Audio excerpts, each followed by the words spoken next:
Hello everyone. Today we will discuss one of the most important chapter, coordination chemistry. ठीक है, जब हम भी कोऑर्डिनेशन कंपाउंड की बात करते हैं ना, तो सबसे पहली चीज आती है दिमाग में complex compound.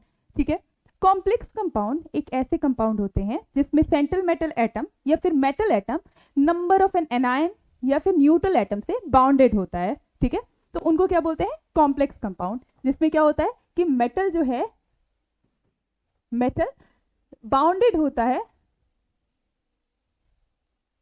Number of an anion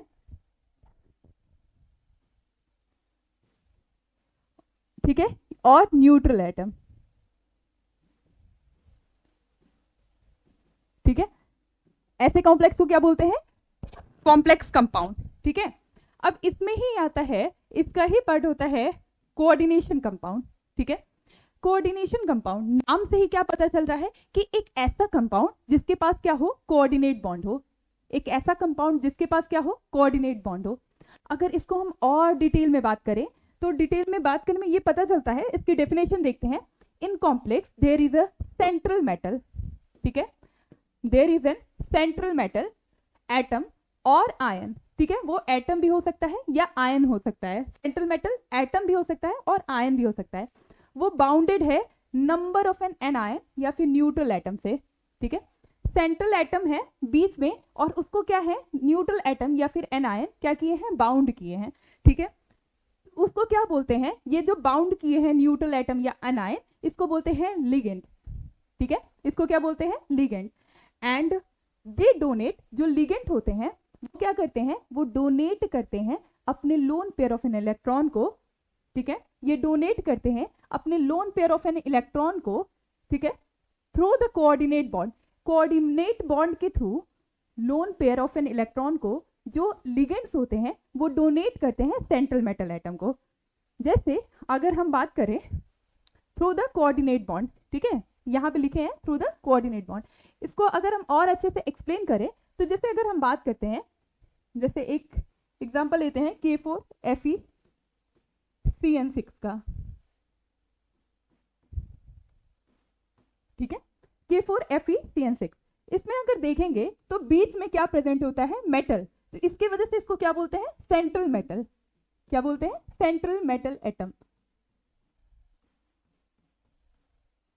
ठीक है, और इससे जो होते हैं, जो आपके लिगेंड्स होते हैं वो क्या होते हैं? बाउंडेड होते हैं.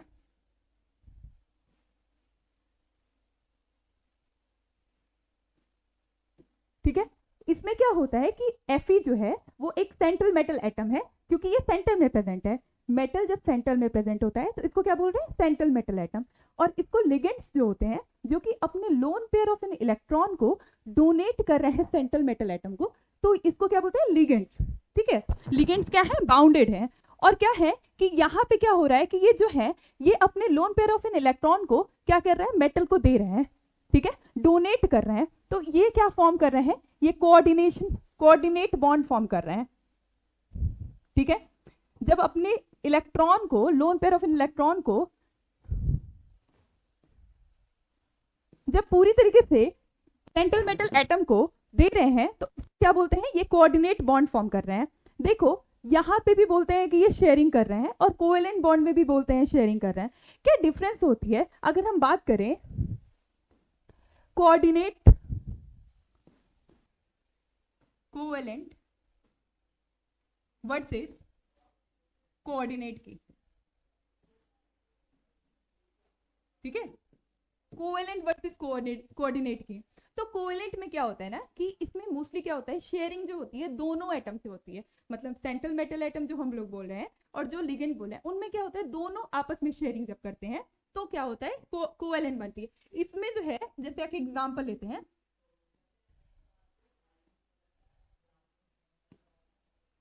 ठीक है, इसमें क्या है कि इसमें जो है आपका क्लोरीन और कार्बन दोनों शेयरिंग में इन्वॉल्व हो रहे हैं. ठीक है, तो इसको क्या बोलते हैं? कोवेलेंट बॉन्डिंग बोलते हैं.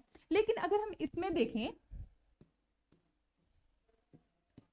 तो गाइस इसमें जो है ना, इसमें भी शेयरिंग हो रही है, लेकिन इसमें क्या अंतर है? ठीक है, इनमें क्या है कि इनमें सिर्फ जो आपका, जो हमने बोला बताया कि लिगेंड जो होते हैं ना, ये लिगेंड जो होते हैं अपने इलेक्ट्रॉन या फिर अपने lone pair of an electron को डोनेट करते हैं। मतलब सिर्फ इसमें यही इन्वॉल्व होते हैं डोनेशन में, यही जो है ये शेयरिंग कर रहे हैं निकल को, ठीक है। ये अपने इलेक्ट्रॉन को, अपने lone pair of an electron को क्या कर रहे हैं, सेंट्रल मेटल एटम को डोनेट कर रहे हैं, ठीक है। इसमें क्या है, दोनों एटम इन्वॉल्व है, लेकिन इसमें क्या है कि इसमें सिर्फ जो आपका जो लिगेंड्स है वो क्या कर रहा है, अपने lone pair of an electron को डोनेट कर रहा है सेंट्रल मेटल एटम को, ठीक है। तो ये है हमारा basic difference coordinate compound and covalent compound में। इसमें एक और चीज है कि ये जो होते हैं मेटल होते हैं जिसको हम बोलते हैं ट्रांजिशन मेटल, ठीक है। और ये तो आपको पता है क्लोरीन नॉन मेटल होता है, इसमें दोनों ही क्या होते हैं, नॉन मेटल होते हैं।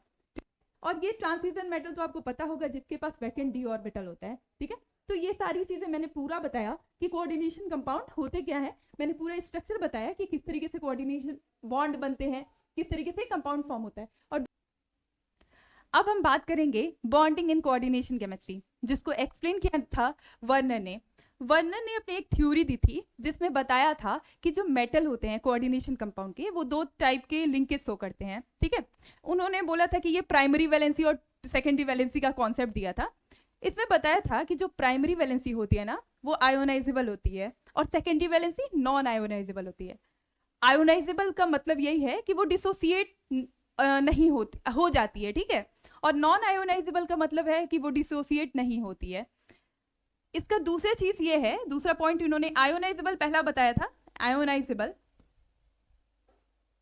और इसको बोला था नॉन आयोनाइजेबल, ठीक है, कि ये डिसोसिएट नहीं होती है, चाहे वो पानी में या हीट करने पे ये डिसोसिएट नहीं होती है। लेकिन वहीं पे जो प्राइमरी वैलेंसी होती है वो क्या हो जाती है, डिसोसिएट कर जाती है, ठीक है। इन्होंने एक और चीज बताई थी कि ये जो है ये सेटिस्फाई होती है bye negative ion, okay, negative ion. और इसको बोला था कि ये सेटिस्फाई होती है bye negative and neutral ion, ठीक है। वर्नर ने बताया कि जो प्राइमरी वैलेंसी होती है इसको बोलते हैं हम ऑक्सीडेशन स्टेट को भी रिप्रेजेंट करती है, ठीक है। और सेकेंडरी वैलेंसी जो है वो कोऑर्डिनेशन नंबर को रिप्रेजेंट करती है। गाइस चलिए अब समझते हैं एक एग्जांपल से, ठीक है। PbNH3 का होल 4 Cl2, ठीक है। अगर हम इसको हीट करें या फिर वाटर में डालते हैं तो होता क्या है कि कुछ पार्ट जो है वो डिसोसिएट कर जाते हैं, ठीक है, और कुछ पार्ट नहीं डिसोसिएट करते हैं। जैसे अगर देख रहे हैं तो ये क्लोरीन क्या है, डिसोसिएट कर जा रही है, तो ये सेटिस्फाई कर रही है प्राइमरी वैलेंसी को, ठीक है। ये क्या कर रही है, ये सेटिस्फाई कर रही है प्राइमरी वैलेंसी को। वहीं पे आप देख सकते हैं कि PbNH3 ये डिसोसिएट नहीं कर रहा है, तो ये सेटिस्फाई कर रहा है ये सेकेंडरी वैलेंसी को, ठीक है।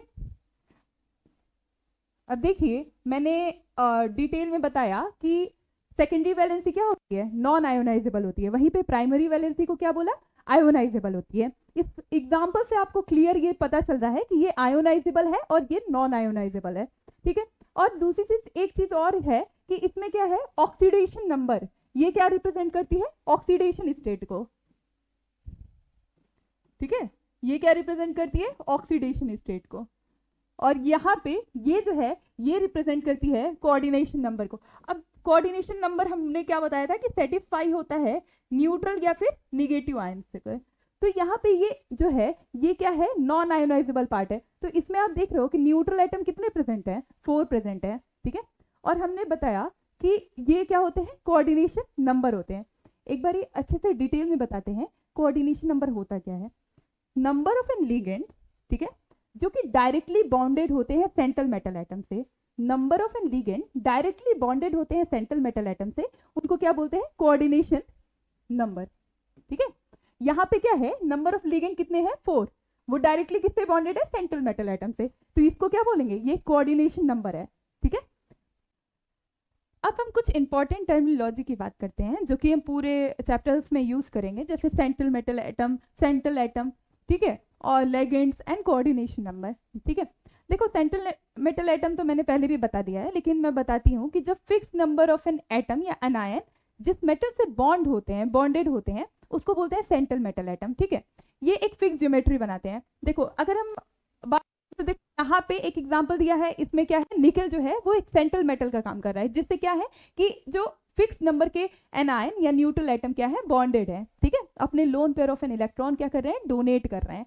ओके, अब आते हैं लिगेंड्स की बात करते हैं। लिगेंड्स जो होते हैं वही एनायन या न्यूट्रल एटम होते हैं जो कि क्या होते हैं, मेटल से बॉन्डेड होते हैं, ठीक है।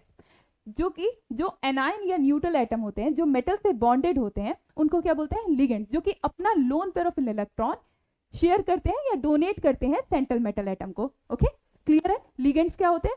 अब तीसरा आता है कोऑर्डिनेशन नंबर, ठीक है।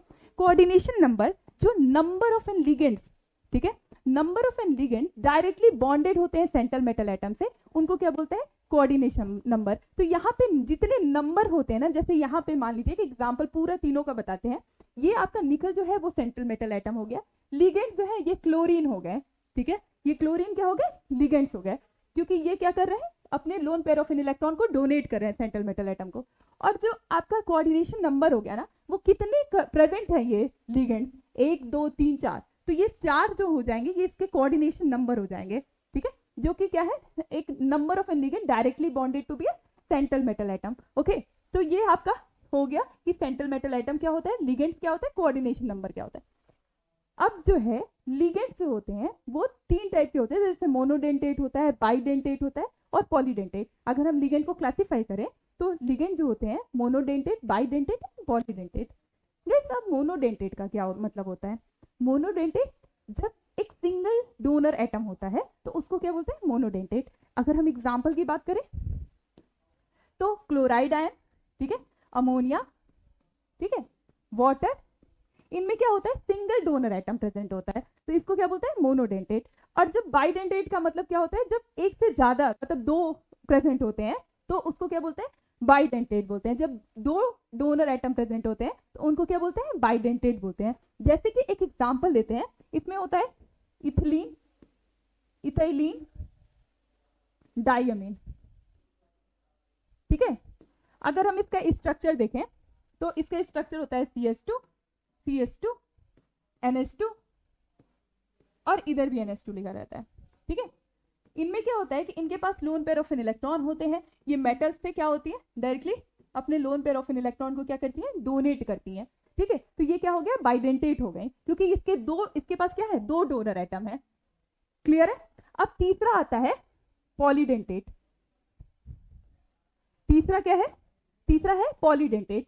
जब 2 से ज्यादा, ठीक है, डोनर एटम प्रेजेंट होते हैं किसी भी कंपाउंड या मॉलिक्यूल्स में, जब दो से ज्यादा डोनर एटम प्रेजेंट होते हैं तो उनको क्या बोलते हैं, पॉलीडेंटेट बोलते हैं। अगर हम इसका एग्जांपल लेते हैं ना, तो इसका एग्जांपल आता है EDTA, ठीक है, 4-। अगर हम इसका स्ट्रक्चर देखें ना तो इसका स्ट्रक्चर होता है CH2, CH2, N, ठीक है, यहाँ पे होता है CH2, COO-, CH2, COO-, फिर CH2, COO-, CH2, COO-। देखो इसमें क्या है कि ये नाइट्रोजन के पास भी लोन पेयर है और ये जो COO- है ये भी डोनेट करने की इनके पास भी एबिलिटी है। तो इनके पास क्या है कि ये अगर हम काउंट करें तो 1 2 3 4 5 6, इसमें क्या है, ये 6 इसमें डोनर एटम प्रेजेंट है, ठीक है। तो ये मेटल को ये 6 वो क्या कर सकते हैं, अपने lone pair of an electron को डोनेट कर सकते हैं, अपने पेयर ऑफ एन इलेक्ट्रॉन को डोनेट कर सकते हैं, ठीक है। तो ये क्या है, ये इसको बोलते हैं हेक्साडेंटेट। और ये क्या होते हैं, ये एक पॉलीडेंटेट होते हैं, ठीक है। ये क्या होते हैं, क्योंकि जब 2 से ज्यादा को हम क्या बोलते हैं, पॉलीडेंटेट बोलते हैं, ठीक है। तो हमने मोनोडेंटेट, बाइडेंटेट एंड पॉलीडेंटेट। अब ओवरऑल चीजों में हमने बताया, सबसे पहले स्टार्टिंग किया कि कोऑर्डिनेशन कंपाउंड्स क्या होते हैं, ओके। फिर कोऑर्डिनेशन कंपाउंड्स की जितनी भी टर्मिनोलॉजी थी वो सारी चीजें डिस्कस की, ठीक है। फिर हमने बताया कि कोवेलेंट वर्सेस कोऑर्डिनेट क्या डिफरेंस है उसमें, ठीक है। फिर उसके बाद से हमने ये सारे मोनोडेंटेट, बाइडेंटेट, पॉलीडेंटेट इसके बारे में डिटेल में डिस्कस किया और प्लस एग्जाम्पल भी बताए। ओके, आज के लिए इतना ही। Thank you so much.